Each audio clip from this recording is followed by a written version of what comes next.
What's up, guys? Arid Lords here. Different video and different surrounding posters, I guess, from what you're usually accustomed to. Most of my fans are used to Rick Grimes and the Walking Dead discussions, and that will be coming up next month when The Ones Who Live comes out, which is Rick Grimes' triumphant return back to the series after 6 years. But we'll have more than enough opportunities to discuss that. In terms of the overall channel, I am still keeping content low just because I'm still doing my rebrand at some point this year with my own writing, my own content, like stuff that I've created and written. I'm still on the fence of whether I'm making a new channel or if I'm just going to start, transforming this channel as a platform to talk about it. Obviously, it would have nothing to do with the video game or discussion-based content surrounding this show, surrounding mainly The Walking Dead, all the other, pieces of TV medium that I've discussed over the years. So, more to come. Don't have anything really to announce at the current moment. But what I do want to talk about is something that, as I was reading an article yesterday about all of the new content in the Avatar universe, and before there was Walking Dead, there was Avatar. This series, I adored it when I was growing up. It came out when I was in grade school, and I watched. I didn't get into it until season 2, actually. I saw it, when I was a kid watching Nickelodeon. I saw episodes for the first season pop on and off. But the second season, I didn't really. That was when I got into it. And then there was a massive cliffhanger, if anyone remembers the end of season 2. And then that went into the final season, which was 3. And I mean, it's crazy because a show that was really. Each season had 20 episodes, excluding the finale, which had 21. So you're talking about a 61 episode show, 30 minutes per episode, minus commercials. I mean, the fact that it had the impact that it did, because you think about a show like the one that I mainly review on the channel, which is The Walking Dead, which had 11 seasons, and then it had, Fear the Walking Dead, which had 8 seasons, and then it had World Beyond, which had 2 seasons, and now the other spin-off shows, the Daryl Dixon, the Negan Maggie show, those are each getting a second season. There's no word on whether the Rick Grimes, Michonne, The Ones Who Live, if that's getting another season. I hope. Of course, that would just be my luck. For the one show that I'd want to get multiple seasons to not get it, but the other ones that I'm half interested in to get multiple freaking seasons. But anyway, not to go off on a Walking Dead tangent. I guess the point being that the Avatar was able to establish a fan base and make its mark in a quick period of time. I'm also trying to block out this light because I know it's probably annoying for people to be. I don't know if that's messing up the distortion of the video, but so yeah, Avatar made its mark, and I was super invested into the series as a kid. It inspired really when I started writing for the first time ever as an author, knowing that that's what I wanted to do. That was just going to be my penultimate goal. That was my version of climbing Mount Everest, the aspiration that everyone has. Some people want to be actors. Some people want to be a professional athlete. Some people want to be in investment banking and make millions of dollars. For me, and so I've talked about it in various videos, but I've not as often because it's a separate endeavor and it connects to all of the rebranding that I was just talking about. But my own universes and my own writing very much started from watching Avatar, because that was one of the first series that was complex world building, complex character development, a universe that had a magic system with rules and regulations over it. It was just so inspired. I mean, the first story I ever wrote, which was a mini sci-fi story, which ended up expanding into something much larger. It expanded into a book that I self-published in 2011. I'm not selling that anymore. I've had people ask. It was based on something I wrote in high school. Not selling it anymore. But it did spin off into other stuff that I wrote, which I haven't released yet. But all of that started from just being entertained by the kung fu Chinese fighting styles of that were depicted in the Avatar universe and the story surrounding the characters and their development. Um, and then the show ended in 2008, and there was a drought of Avatar content. In 2010, we got the god awful Shyamalan movie, which I think to this day is my most hated movie of all time. And I've had people ask me like, what movie do you hate the most? Like, there's obviously like which movie do you love the most? The one I hate the most is The Last Airbender by Shyamalan. It utterly obliterated anything good from from the show. It was universally hated. Even the creators, Mike and Brian, despised it. Probably regretted giving Shyamalan the right to adapt their universe. It was a terrible decision. I'm pretty sure Mike and Brian just wanted to kind of cash in on it because Avatar had just ended. They were in the midst of making Legend of Korra, which is the next Avatar after Aang. That show went on for 4 seasons, but I don't think they knew that. The first season of Korra had an issue where there was only one season greenlit. So the whole plot of the season was rushed and condensed into one season, which I've made videos about this a long, long time ago, but I had gripes about that because they rushed the villain of the first season of Korra, and Korra's character development was just so rushed compared to what they did with Avatar, where it was spread out over the 3 seasons. It was whatever was going on with corporate Nickelodeon and the money they were allotting to Korra. They very much screwed over Mike and Brian, so I'm sure The Last Airbender and allowing Shyamalan to do that chicanery was a method for them to recoup some of their funds. So that was one thing. And then Korra itself, it was good. It had good components. The second season, I hated what they did with the spirit world. They made it. They went way too off on a limb with it. Season 3 was good. I loved the anti-team Avatar with Zahir. Great villain. I mean, again, it's a condensed season. You basically had like season villains. Each season had its own villain rather than Avatar, which was just comprehensively all these characters. Now, I guess technically in Avatar, you did have your like villains per season. You had Admiral Zhao in season 1, you had Azula in season 2, and then I guess technically the Fire Lord was season 3. But like the Fire Lord was always the threat. You know, Azula bled into the third. Like it was just, again, it was more. They hid that. They hid the fact that there was a villain per season by having a more comprehensive story with all the characters involved.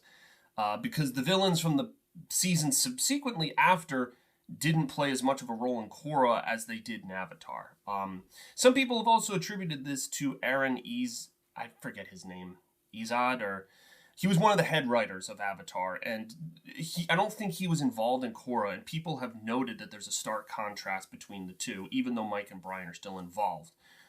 Which I would agree. The writing on Avatar is leagues better than Korra. Korra had its good moments. They did do some interesting character development with Korra, kind of having PTSD in season 4, which I thought had its good points. But I just wish they had components all over the board. If they had spread them out more cohesively, it would have made a better story, just in my opinion.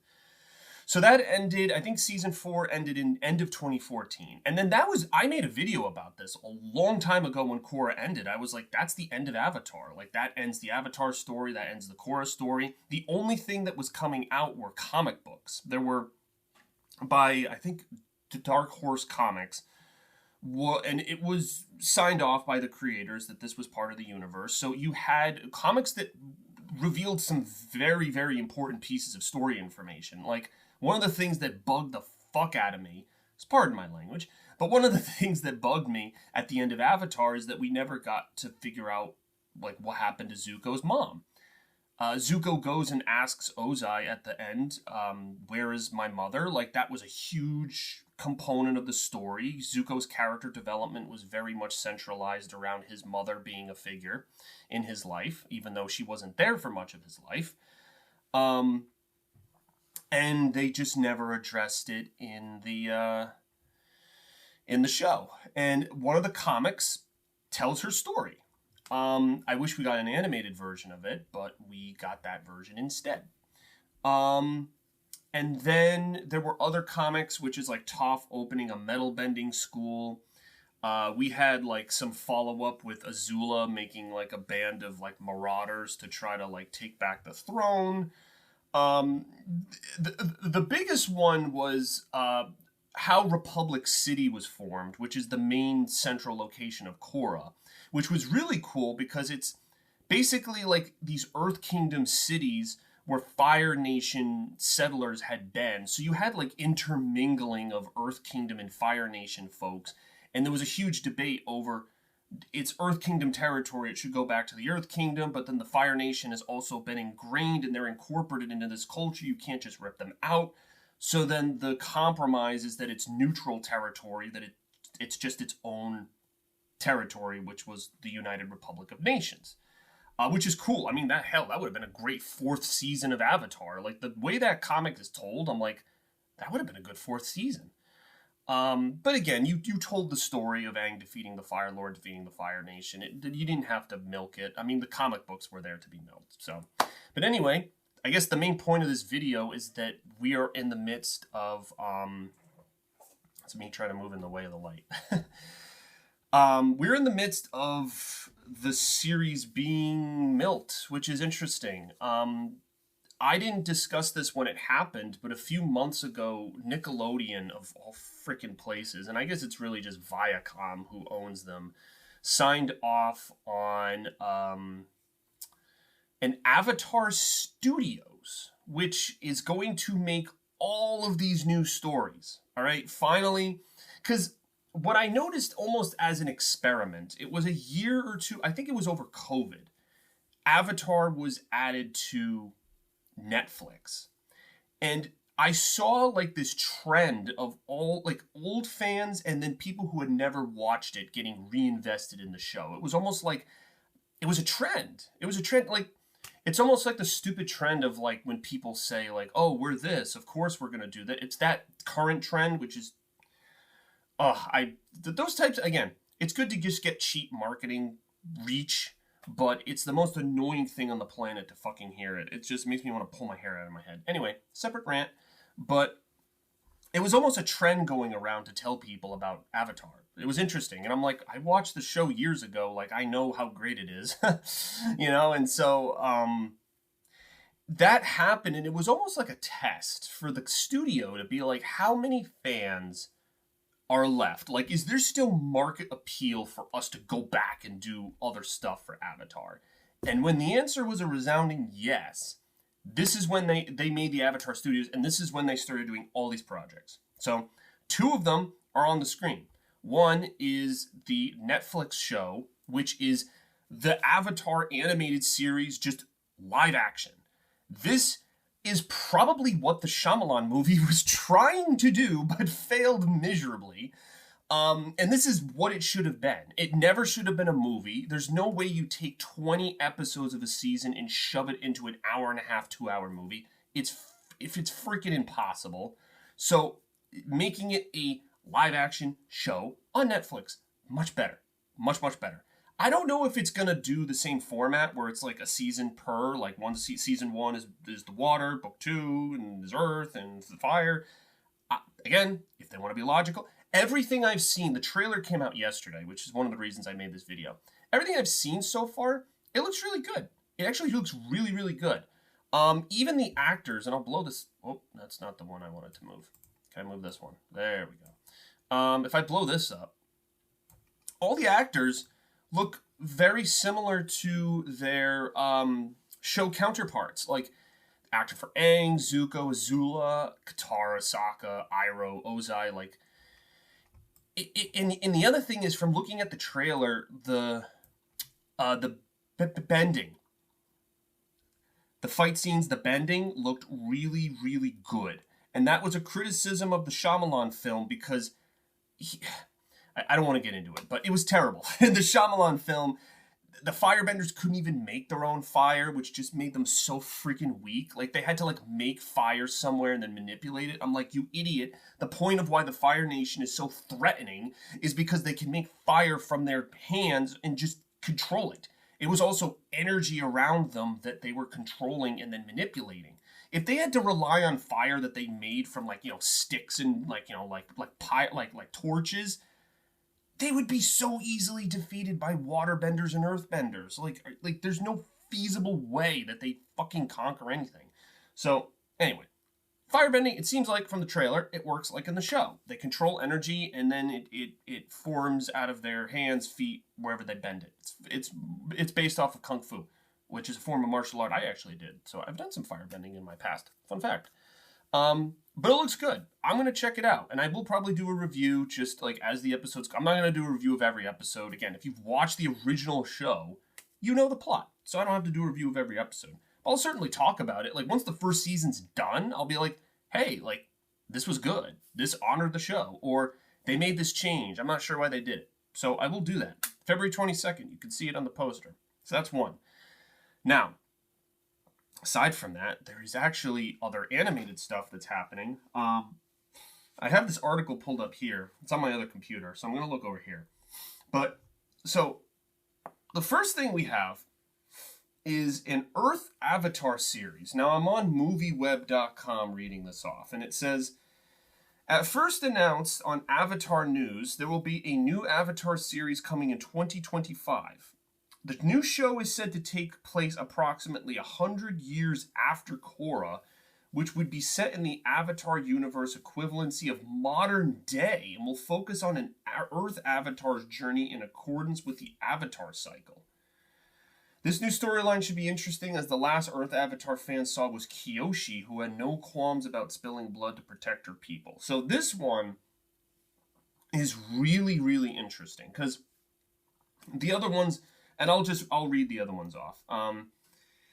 Kyoshi's take offers, it's going to happen so there's also a Kyoshi series coming up that's going to happen in 2027. And then there's going to be an animated adult Aang gang movie. Not far behind the new Avatar series will be a sequel film to the show that started it all. This new animated Avatar: The Last Airbender movie will be the first of 3 films. It will follow Avatar Aang and his group of friends in their late 20s and 30s. Avatar News noted that it is no coincidence that this film and the new series are coming out so close to each other, as they're part of a bigger plan. There are no details as to what the plan might be, but we are anxiously awaiting for new updates. It could be that the adventure that occurs in this movie will somehow connect to the other people projects that follow the original show's run. On the other hand, it could follow a separate journey. There's also a Zuko movie in the works, and 2 other spin-off series, one of which people think is possibly Yang Chen, which is the air nomad avatar before Aang. And then something about Kyoshi. So there's like 4 to 5 Avatar series coming out. And that's the point of this video. They went from just having like Avatar and then a direct sequel with Korra.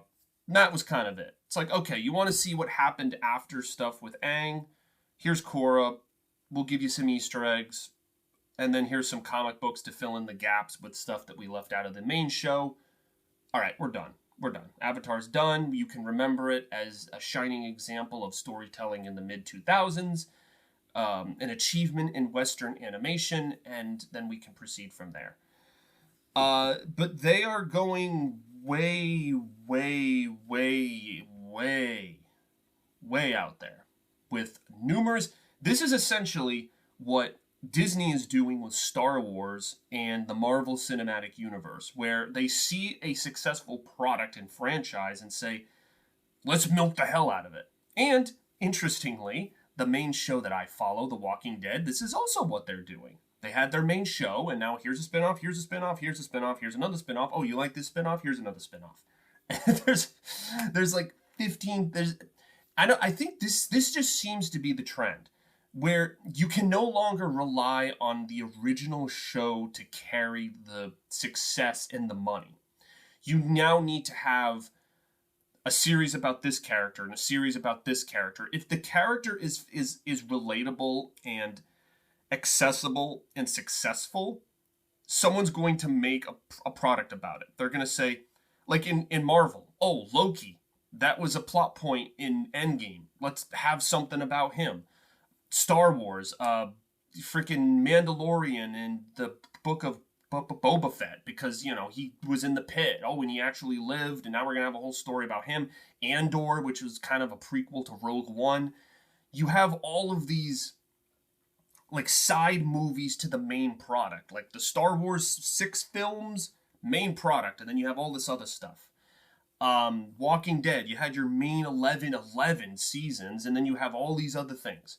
Um, Even the Marvel Cinematic Universe, you had the main movie storyline, which basically ended with Endgame, and now you have all of these spin-offs. So it's following this trend, and and now this is different companies that are doing this, like Netflix, Disney, AMC, like all the networks are now like they don't see the strategy the other person's doing, and they're now competing against each other. So am I interested in these?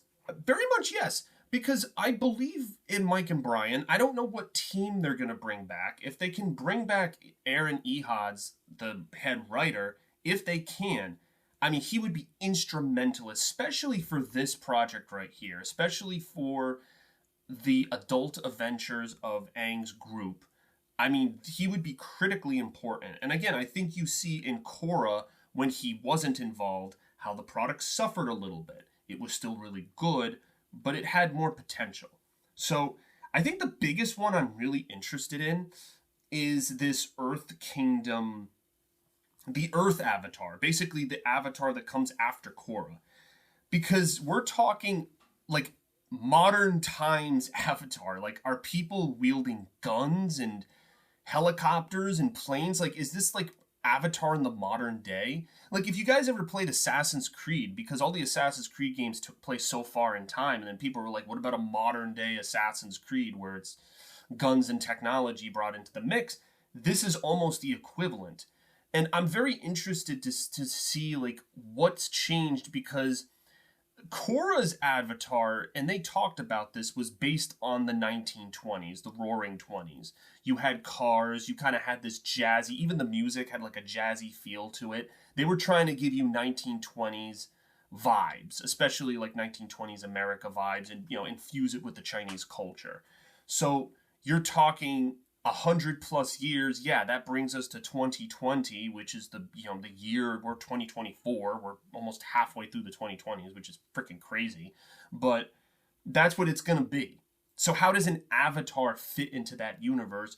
What is Korra's legacy? Because I mean, based in Korra, I mean, she opened the spirit portals, did a whole bunch of crazy ass shit. They tried to jam so much stuff into her story. Now she almost has done more shit than Aang. I mean, Aang defeated the fucking Fire Lord, but now, Korra, because they shoved so much into her story, it's almost like her legacy has somehow surpassed Aang's.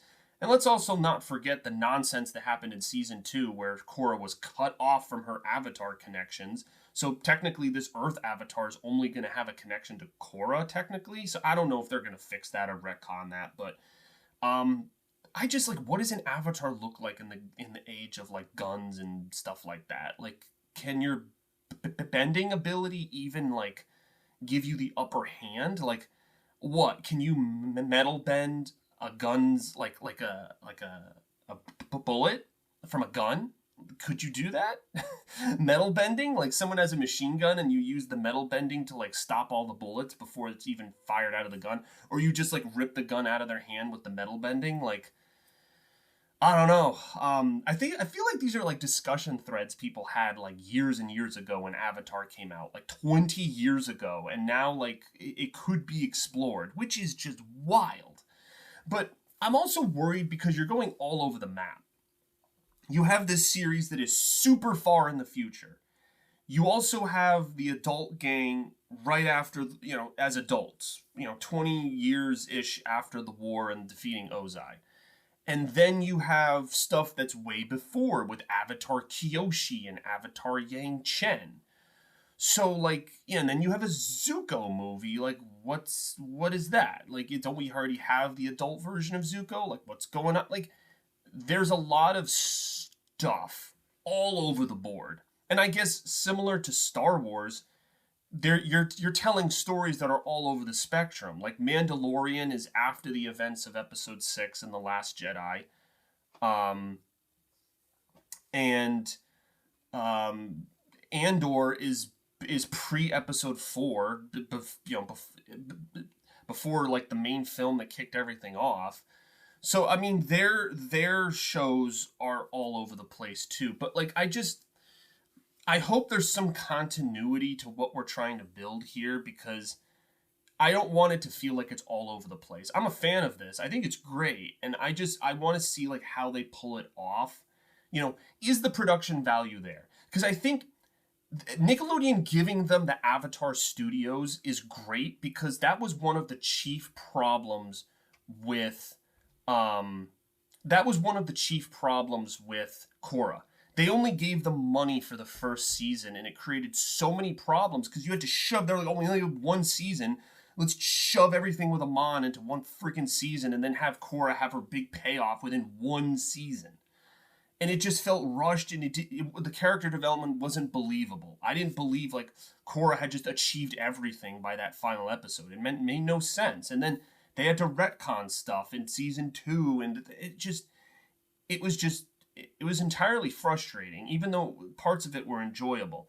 But now that you have the funding, maybe that won't happen anymore. Maybe it was just a funding issue. Because I remember, do you guys remember in season 4 of Korra, they had to make a clips episode? I remember the creators said that. They were so spiteful at Nickelodeon. They're like, yeah, we don't have the funding to do like more episodes, so we've been told to make a freaking clips episode, which is just recapping shit, has nothing to do with the plot of the season. It was a throwaway waste of time episode, just because it was either written into the contract or because they didn't have enough money from the studio to make other episodes. It was pathetic. It's like, this should avoid that problem now that we have the studio. So I'm hoping, but we'll see. So those are my thoughts. I'm going to be watching the new live action series February 22nd. I've been kind of getting back into the show recently. Like, I've just put it out of my mind for so long, and I've been, mainly The Walking Dead. I've been watching The Boys. Like, there've been other, like,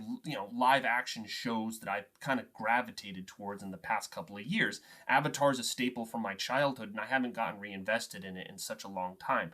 But now there's this huge resurgence, and so I'm very interested over this stretch of time to see how they do.